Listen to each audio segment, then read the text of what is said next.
చూస్తుండగానే కేవలం 10 నిమిషాల్లో మొత్తము ఇంట్లోని బయట రోడ్డు మీద నిండా వరద నీరు అలా వచ్చేసింది. ఎందుకు అనిపించింది సార్, కృష్ణమ్మ బాగా గట్టిగా ట్రై చేసినట్టుంది అమ్మవారి ముక్కబొడక పట్టుకోవడానికి. ఒక్కసారిగా ఒక్క పావు గంటలోనే మొత్తము నిండిపోయి దాని రూపురేఖలు మారిపోయినాయి. ఇంటి దగ్గర అయితే వరద మొత్తం ముంచెత్తేసింది. చిన్న పెద్ద తేడా లేకుండా చాలామంది వరకు వారికి తెలిసిన ఇంట్లో వాళ్ళు వెళ్ళిపోయారు.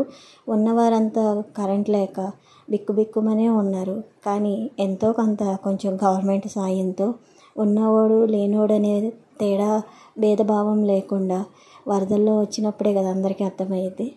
సో ప్రతిదీ ఆ రోజుల్లో మాత్రము తలుచుకుంటేనే కొంచెం భయంగానే ఉంది. చిన్నప్పటి నుంచి ఎప్పుడు చూడలేని సంఘటన కదా. చాలామంది విజయవాడలో ప్రతి ఒక్కరు ఫేస్ చేసి ఉంటారు. చాలామంది ఇళ్లలో చాలా వరకు సామానం అయితే నష్టపోయారు. చాలా వరకు డబ్బు నష్టం అయితే జరిగింది. నేనే మా ఇంటి దగ్గర చాలా వరకు చూశాను. వీడియో షూట్ చేయాలనిపించలేదు. అవి చూసి వాళ్ళంతా బాధపడి ఉంటారా అనిపించింది. మా ఇంట్లో కూడా చాలా వరకు నీరు మునిగిపోయి చాలా వరకు సామానం అయితే పాడైపోయినాయి, ఫంగస్ లాగా పట్టేసినాయి. కానీ ఒక్కటి ఏంటంటే, ఇంత వరద ఉన్నా సరే ఆకలితో మాత్రము ఎక్కడ ఉండలేదు. ఉన్నవాడు లేనోడు చిన్నోడు పెద్దోడు అని తేడా భేదభావం లేకుండా ప్రతి ఒక్కరూ అందరికీ అందించింది గవర్నమెంట్ అయితే.